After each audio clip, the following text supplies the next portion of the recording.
ঈশ্বৰৰ সৈতে সহভাগিতা ৰখাৰ মূল কথাটো কি?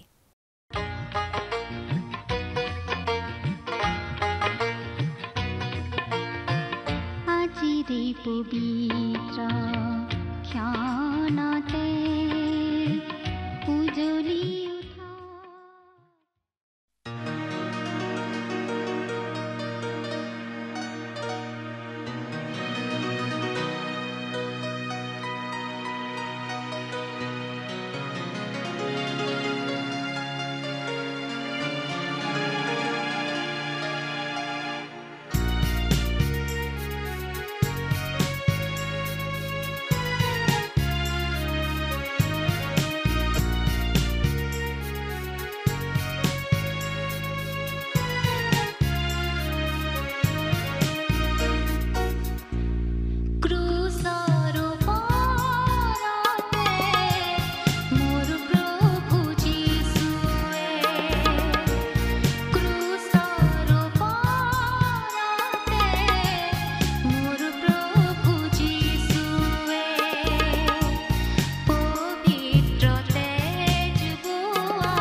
নমস্কাৰ আমাৰ ভক্তিবচন অনুষ্ঠানলৈ আপোনাক স্বাগতম জনাইছো খ্ৰীষ্টীয় বিশ্বাসী লোকসকলৰ বাবে বিশেষভাৱে প্ৰস্তুত কৰা এই ভক্তিবচন অনুষ্ঠানটো হৈছে বাইবেল অধ্যয়নৰ ধাৰাবাহিক অসমীয়া অনুষ্ঠান বাইবেলৰ গোটেই ৬৬খন পুস্তকৰে আমি ইয়াত অধ্যয়ন কৰিম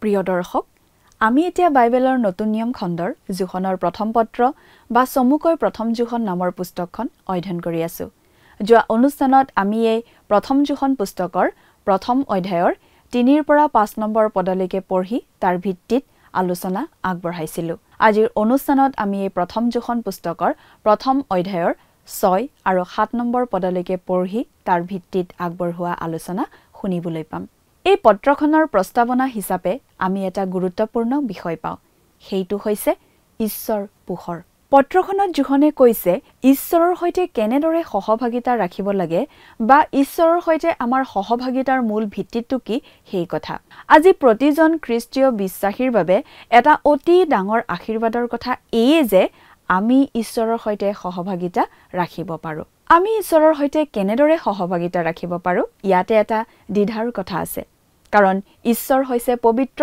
আৰু আমি মানুহ হৈছো অপবিত্ৰ আমাৰ মাজত থকা এই বিশাল ব্যৱধানটো কেনেদৰে দূৰ কৰিব পাৰি আমি ঈশ্বৰ আৰু মানুহক একলগ কৰিব পাৰোনে ঈশ্বৰ পোহৰ আৰু আন্ধাৰ তেওঁত এফেৰিও নাই অৰ্থাৎ ঈশ্বৰ সম্পূৰ্ণ পবিত্ৰ ঈশ্বৰ পোহৰ এইটোৱে আচলতে ঈশ্বৰৰ সংজ্ঞা বুলি আমি ক'ব পাৰো প্ৰথমতে পোহৰে আমাক মনত পেলাই দিয়ে ঈশ্বৰৰ মহিমা উজ্জ্বলতা সৌন্দৰ্য আৰু আশ্চৰ্যৰ কথা কয় পোহৰৰ আন এটা বৈশিষ্ট্য হ'ল ই আত্মপ্ৰকাশ কৰে পোহৰ দেখা যায় যদিও ই নিজকে বিস্তাৰিত কৰে ই আন্ধাৰ আলোকিত কৰে ই আন্ধাৰ আঁতৰাই ই সকলো বস্তু উন্মোচন কৰি দিয়ে যাতে সকলোৱে দেখা পায় লগতে পোহৰে ঈশ্বৰৰ বিশুদ্ধতা আৰু ঈশ্বৰৰ অনন্য পবিত্ৰতাৰ কথা কয় কিন্তু তেনে পবিত্ৰ ঈশ্বৰৰ লগতো আমি সহভাগিতা ৰাখিব পাৰো আৰু তাৰ উপায়টো যোহনে আমাক জনাই দিছে দুজন ব্যক্তিৰ মাজত কথা বতৰা চিন্তাধাৰা আদিৰ মিল থাকিলেহে ব্যক্তি দুগৰাকীৰ মাজত বন্ধুত্ব হ'ব পাৰে সহভাগিতা হ'ব পাৰে গতিকে আমি যদি ঈশ্বৰৰ সৈতে আমাৰ সহভাগিতা আছে বুলি কৈ আন্ধাৰত চলি থাকো তেনেহলে আমি সত্য কথা কোৱা নাই বুলি প্ৰমাণিত হ'ব কাৰণ ঈশ্বৰ পোহৰ আন্ধাৰ তেওঁত এফেৰিও নাই গতিকে আন্ধাৰত ফুৰি থকা মানুহৰ সৈতে ঈশ্বৰৰ সহভাগিতা হ'ব নোৱাৰে যদি ঈশ্বৰৰ সৈতে আমাৰ সহভাগিতা থাকিব লাগে তেনেহলে আমি পোহৰত চলিব লাগিব আমি ঈশ্বৰক আমাৰ পৰ্যায়লৈ নমাই আনিব নোৱাৰো প্ৰিয় দৰ্শক কথাবোৰ অধিক বহলাই চাবলৈ আহকচোন এতিয়া আমি মূল আলোচনাটোৰ মাজলৈ আগবাঢ়ি যাওঁ প্ৰিয় শ্ৰোতা আহক এতিয়া আমি বাইবেল অধ্যয়নলৈ আগবাঢ়ি যাওঁ প্ৰথম যোহন প্ৰথম অধ্যায়ৰ 6 নম্বৰ আৰু 7 নম্বৰ পদ দুটাৰ পৰা আমাৰ অধ্যয়ন আজি আগবঢ়াম প্ৰথমতে 6 নম্বৰ পদটো পঢ়ি দিব খুজিছোঁ আপোনাৰ লগত যদি বাইবেল আছে অনুগ্ৰহ কৰি চাই যাব নহ'লে মন দি শুনিব দেই পাঠ কৰি দিছোঁ প্ৰথম যোহন প্ৰথম অধ্যায় 6 নম্বৰ পদ তেওঁৰে সৈতে আমাৰ সহভাগিতা আছে ইয়াকে বুলি যদি আমি আন্ধাৰত ফুৰোঁ তেন্তে মিছা কওঁ সত্য পালন নকৰোঁ তেওঁৰে সৈতে আমাৰ সহভাগিতা আছে এই বুলি যদি আমি কওঁ অৰ্থাৎ আমি যদি ঈশ্বৰে সৈতে সহভাগিতা আছে বুলি কওঁ আচলতে বহুতো লোকে কয় যে তেওঁলোকে ঈশ্বৰৰ সৈতে সহভাগিতা উপভোগ কৰি আছে কিন্তু আচলতে বহুতো লোকে এই কথা মিছাকৈ কয় আমিও নিজকে সুধি চোৱা উচিত আমি বাৰু ঈশ্বৰৰ সৈতে সহভাগিতা উপভোগ কৰি আছোনে আমি আনৰ আগত তেনেকুৱা দেখুৱাব পাৰোঁ আমি আনকি নিজকো ফাঁকি দি থাকিব পাৰোঁ কিন্তু ঈশ্বৰক ফাঁকি দিব নোৱাৰোঁ আমি ঈশ্বৰৰ সৈতে সহভাগিতা ৰক্ষা কৰি আছোনে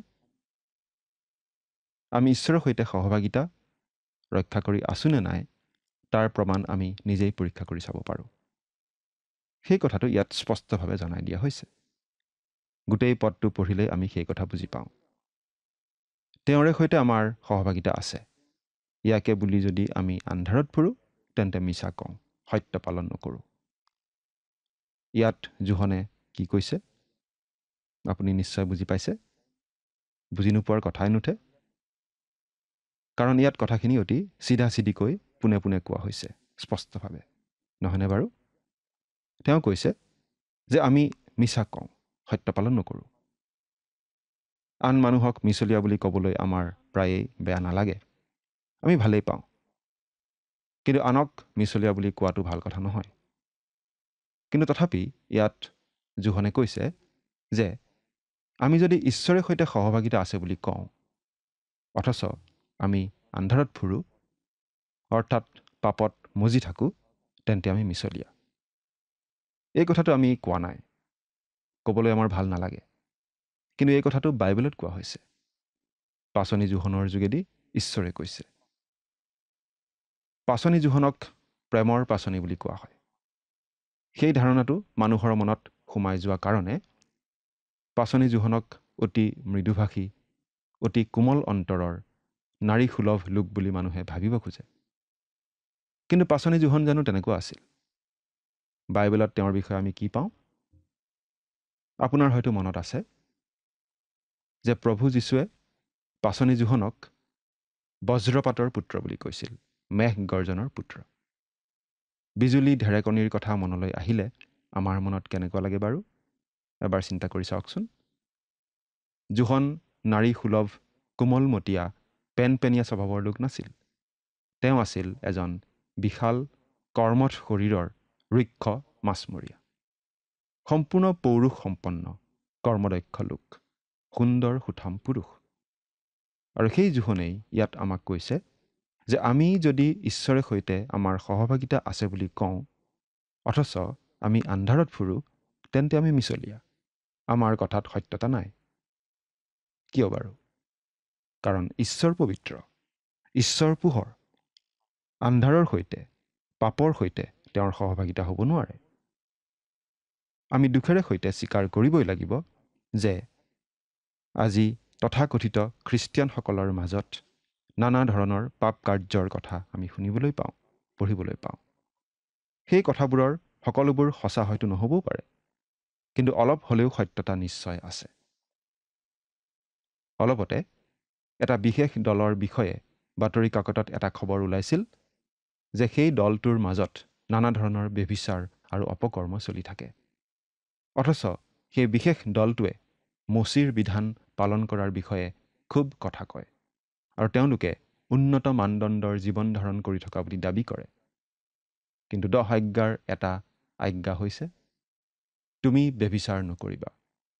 যাত্ৰা পুস্তক 20 অধ্যায় 14 পদ।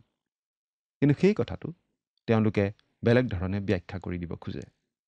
প্ৰিয় শ্ৰোতা, যদিহে আপুনি ঈশ্বৰৰ সৈতে সহভাগিতা ৰাখিব খোজে, তেনেহ'লে কেতিয়াও আন্ধাৰত ফুৰিব নালাগিব, অৰ্থাৎ পাপত চলিব নালাগিব, পোহৰত ফুৰিব লাগিব।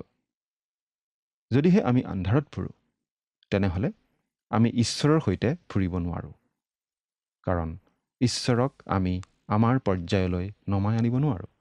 তেওঁ পবিত্ৰ, নিষ্পাপ, তেওঁ পোহৰ। এই কথাটো আমি সদায় মনত ৰখা উচিত। এতিয়া 7 নম্বৰ পদটো পঢ়ি দিছোঁ। ইয়াত এনেদৰে লিখা আছে, কিন্তু তেওঁ যেনেকৈ পোহৰত আছে, তেনেকৈ আমিও যদি পোহৰতে ফুৰোঁ, তেন্তে পৰস্পৰ আমাৰ সহভাগিতা আছে।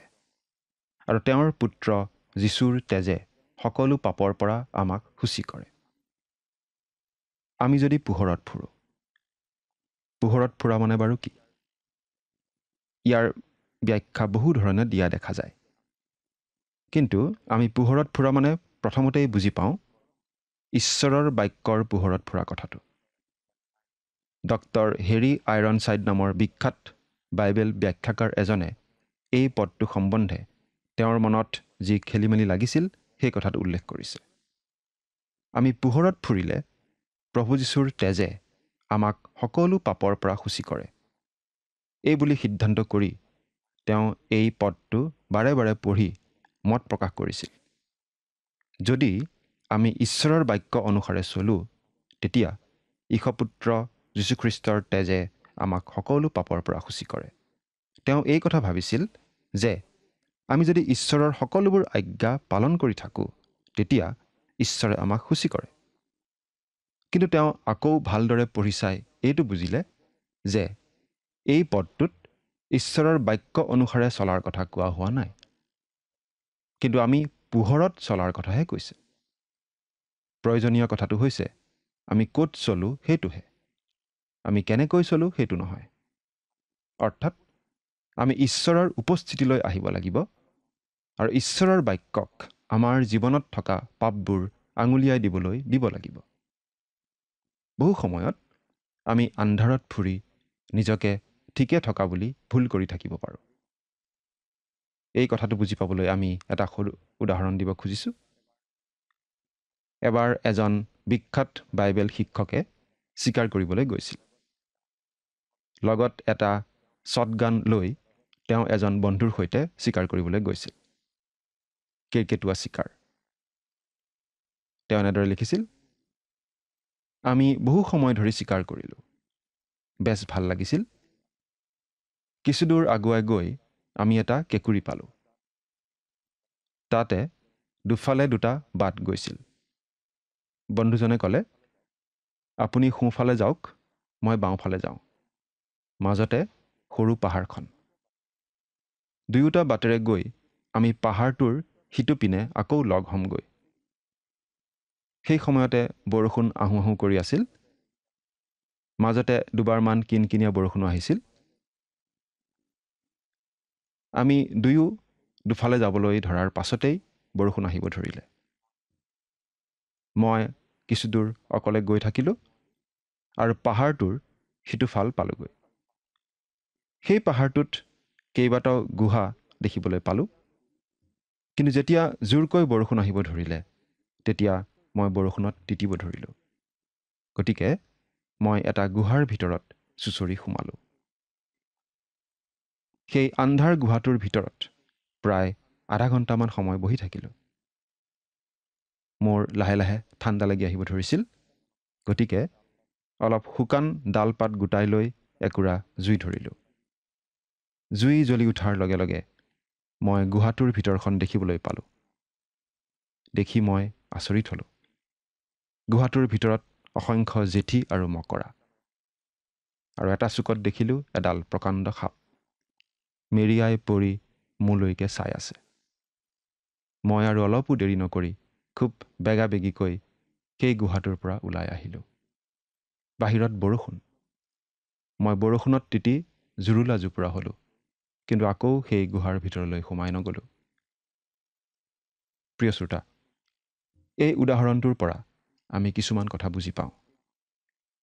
সেই প্ৰচাৰকজন গুহাটোৰ ভিতৰত বেছ আৰামেৰে বহি আছিল, প্ৰায় আধা ঘণ্টামান সময়, একো চিন্তা নকৰাকৈ, যেতিয়ালৈকে গুহাটো আন্ধাৰ হৈ আছিল। কিন্তু জুই জ্বলোৱাৰ পাছত জুইৰ পোহৰে যেতিয়া গুহাটোৰ ভিতৰত থকা বস্তুবোৰ প্ৰকাশ কৰিলে, তেতিয়া আৰু তেওঁ তাত শান্তিৰে থাকিব নোৱাৰা হ'ল। প্ৰিয় শ্ৰোতা, আজিও আমাৰ মাজত অজস্ৰ লোক আছে যিসকলে বছৰৰ পিছত বছৰ ধৰি প্ৰতি দেওবাৰে গীৰ্জাঘৰৰ ভিতৰত বহি আছে, কিন্তু ঈশ্বৰৰ বাক্য শুনা নাই। তেওঁলোকে হয়তো মন ভুলোৱা কথা কিছুমান শুনি আছে। কেনেকৈ ভাল মানুহ হ'বলৈ চেষ্টা কৰিব লাগে, কেনেকৈ সফল মানুহ হ'ব লাগে ইত্যাদি আকৰ্ষণীয় বক্তৃতা হয়তো শুনি আহিছে। কিন্তু যেতিয়ালৈকে তেওঁলোকে ঈশ্বৰৰ বাক্য শুনা নাই, তেওঁলোক আন্ধাৰতেই আছে। আৰু তেওঁলোকে কিন্তু একো চিন্তা নকৰাকৈ শান্তিতেই আছে, মনত কোনো আমনি নাই। কিন্তু যেতিয়াই ঈশ্বৰৰ বাক্যৰ পোহৰত নিজৰ নিজৰ জীৱনটো প্ৰকাশ পাই উঠে, তেতিয়া মানুহে নিজৰ পাপী অৱস্থাটো দেখা পায় আৰু ঈশ্বৰৰ তুলনাত যে মানুহ অতি নিকৃষ্ট সেই কথাটো উপলব্ধি কৰে। সেইবাবেই পাচনি জোহনে কৈছে যে কোনো মানুহে যদি কয় যে তেওঁ ঈশ্বৰৰ সৈতে সহভাগিতা উপভোগ কৰি আছে, কিন্তু যদি পাপপূৰ্ণ জীৱন কটাই থাকে, তেন্তে মানুহজন মিছলীয়া, ফাঁকিবাজ। এবাৰ এজন লোকৰ বিষয়ে আমি পঢ়িবলৈ পাইছিলোঁ। সেই মানুহজনে নিজকে খ্ৰীষ্টিয়ান লোক বুলি চিনাকি দি ফুৰে আৰু বহুতৰ আগত সাক্ষ্য দি কৈ ফুৰে যে তেওঁ ঈশ্বৰৰ সংগ লাভ কৰি আহিছে। তেওঁ খুব বাকপটু। তেওঁ এনেকুৱা মানুহ যে আন মানুহক ভুল যোৱাকৈ তেওঁ কথা ক'ব পাৰে। কিন্তু পাছত গম পোৱা গ'ল যে মানুহজনে ভিতৰে ভিতৰে বৰ ঘিনলগীয়া জীৱন কটাই আহিছে। মানুহজনে ভিতৰে ভিতৰে ব্যভিচাৰী জীৱন কটাই আহিছে। প্ৰিয় শ্ৰোতা, আমি মানুহৰ চকুত ধূলি দিব পাৰোঁ, কিন্তু আমি ঈশ্বৰক হ'লে ফাঁকি দিব নোৱাৰোঁ। আমি যদিহে পাপত চলি থাকোঁ, তেন্তে ঈশ্বৰে আমাৰ সৈতে সহভাগিতা নাৰাখে। আমি আন্ধাৰত যদি চলি থাকোঁ, ঈশ্বৰৰ সৈতে আমাৰ কেতিয়াও সহভাগিতা থাকিব নোৱাৰে, কিয়নো ঈশ্বৰ পোহৰ। এতিয়া প্ৰশ্ন হ'ল, ধৰক আপুনি এজন খ্ৰীষ্টীয় বিশ্বাসী। আপুনি প্ৰভু যীশুখ্ৰীষ্টত বিশ্বাস স্থাপন কৰিছে, কিন্তু ঈশ্বৰৰ বাক্যৰ পোহৰত আপুনি দেখিলে যে আপোনাৰ জীৱনত এটা পাপ আছে। আপুনি বাৰু আপোনাৰ পৰিত্ৰাণ হেৰুৱালে নেকি? যেতিয়া আমি আইনাত চাওঁ, তেতিয়া যদিহে আমাৰ মুখত কিবা দাগ লগা আমি আইনাত দেখা পাওঁ, তেতিয়া বাৰু আমি কি কৰোঁ? আমি লগে লগে চাবোন সানি মুখ ধুই পৰিষ্কাৰ নহওঁ জানো? ঠিক একেদৰে যদিহে আমি খ্ৰীষ্টীয় বিশ্বাসী হোৱাৰ পাছত আমাৰ জীৱনত কিবা পাপ আমি দেখা পাওঁ, তেন্তে আমি পৰিষ্কাৰ হ'বলৈ খুজিমেই, পৰিষ্কাৰ হ'ব বিচাৰিমেই। পৰিষ্কাৰ হোৱাৰ উপায় কি বাৰু? ইয়াত কোৱা হৈছে, খ্ৰীষ্টৰ তেজে আমাৰ সকলো পাপ ধুই নিকা কৰে। এই কামটো অনবৰতেই ঘটি থকা কাম। আমি খ্ৰীষ্টক গ্ৰহণ কৰি পৰিত্ৰাণ লাভ কৰোঁ। সেই পৰিত্ৰাণ আমি নেহেৰুৱাওঁ, কিন্তু আমি অনবৰতেই আমাৰ জীৱনত থকা পাপবিলাক ধুই পৰিষ্কাৰ হৈ থাকিব লাগে খ্ৰীষ্টৰ তেজেৰে। খ্ৰীষ্টক গ্ৰহণ কৰি আত্মিকভাৱে নতুন জন্ম লৈ আমি হৈ পৰোঁ ঈশ্বৰৰ সন্তান, ঈশ্বৰৰ পৰিয়ালৰ লোক। তাৰ পাছত আমি পাপ কৰিলে ঈশ্বৰে আমাক সন্তান বুলিয়েই ব্যৱহাৰ কৰে, কিন্তু আমাক অবাধ্য সন্তান হিচাপে ব্যৱহাৰ কৰে। তেওঁ অবাধ্য সন্তানক শাস্তি দি আকৌ ঠিক পথলৈ আনে। অবাধ্য হ'লে আমি ঈশ্বৰৰ পৰা শাস্তি পামেই, তাত সন্দেহ নাই। কিন্তু পৰিত্ৰাণ হ'লে আমি নেহেৰুৱাওঁ। কিন্তু তেওঁৰ মধুৰ সহভাগিতা আকৌ উপভোগ কৰিবলৈ হ'লে আমি আমাৰ পাপ স্বীকাৰ কৰি খ্ৰীষ্টৰ তেজেৰে পবিত্ৰ হ'বই লাগিব। এই কথা মনত ৰাখি আমি নিজৰ নিজৰ জীৱন পৰীক্ষা কৰি চাই, যদিহে সেই জীৱনত কিবা পাপ আছে, সেই পাপ স্বীকাৰ কৰি খ্ৰীষ্টৰ তেজেৰে এতিয়াই আজিয়েই পবিত্ৰ হ'বলৈ আগবাঢ়ি অহা উচিত নহয়নে? চিন্তা কৰি চাওকচোন। ঈশ্বৰে আপোনাক আশীৰ্বাদ কৰক। আমেন।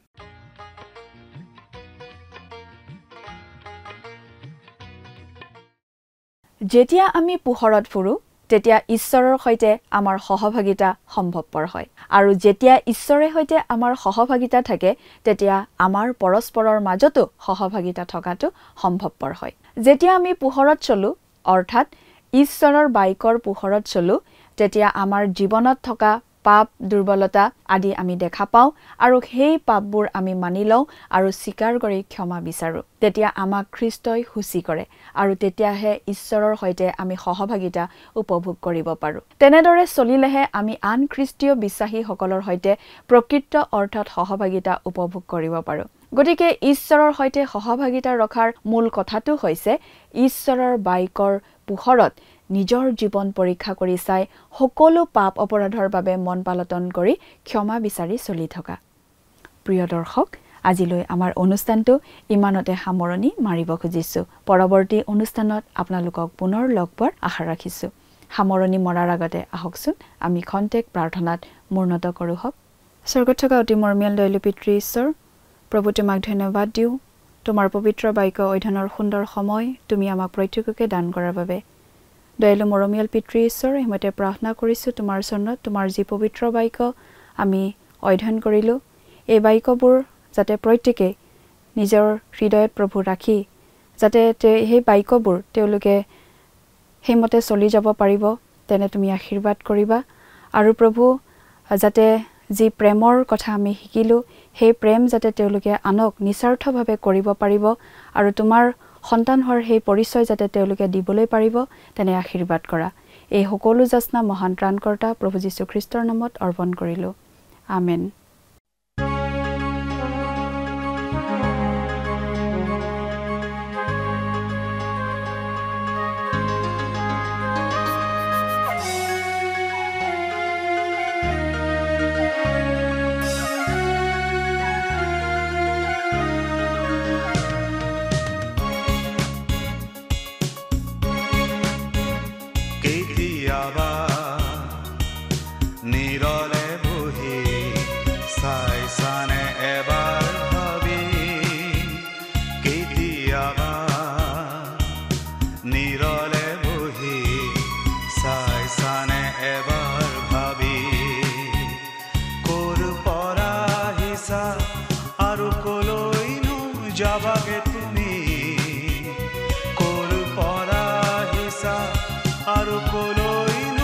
যাবাগে তুমি তোমাৰ জীৱনৰ লক্ষণ কি কেতিয়াবা নিৰলে বহি চাইছানে এবাৰ ভাবি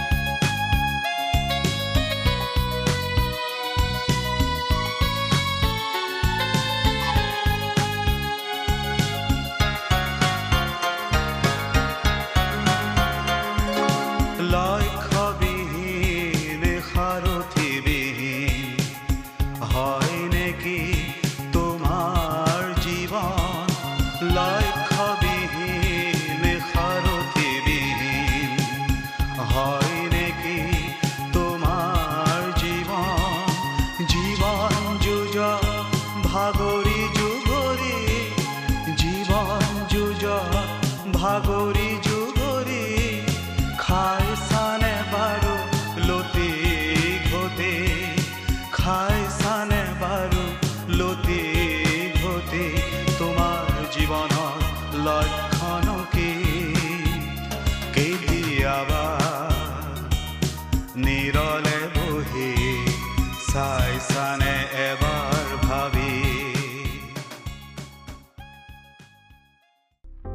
প্ৰিয় দৰ্শক যোৱা অনুষ্ঠানৰ প্ৰশ্নটোৰ শুদ্ধ উত্তৰটো হৈছে অপশ্যন ডি মিল থকা আজিৰ অনুষ্ঠানৰ ওপৰত আধাৰিত প্ৰশ্নটো হৈছে পাচনি জোহনক কি উপাধিৰে জনা যায় অপশ্যন এ বিলাপৰ পাচনি অপশ্যন বি শক্তিৰ পাচনি অপশ্যন চি ধৈৰ্যৰ পাচনি অপশ্যন ডি প্ৰেমৰ পাচনি প্ৰিয় দৰ্শক আজিৰ প্ৰশ্নৰ সঠিক উত্তৰটো আজি সন্ধিয়া 6 বজাৰ আগেয়ে আপোনাৰ নাম আৰু সম্পূৰ্ণ ঠিকনাৰে সৈতে আমালৈ 7429840242 নম্বৰত SMS নাইবা WhatsApp যোগে প্ৰেৰণ কৰক প্ৰিয় দৰ্শক আপুনি যদি আমাৰ এই অনুষ্ঠানৰ যোগেদি আশীৰ্বাদপ্ৰাপ্ত হৈছে আৰু আমাৰ লগত কথা পাতিবলৈ বিচাৰিছে বা আপোনাক প্ৰাৰ্থনাৰ সহায় পৰামৰ্শ লাগে তেন্তে আমালৈ 7429840242 এই নম্বৰত পোনপটীয়াকৈ ফোন কৰিব পাৰিব ধন্যবাদ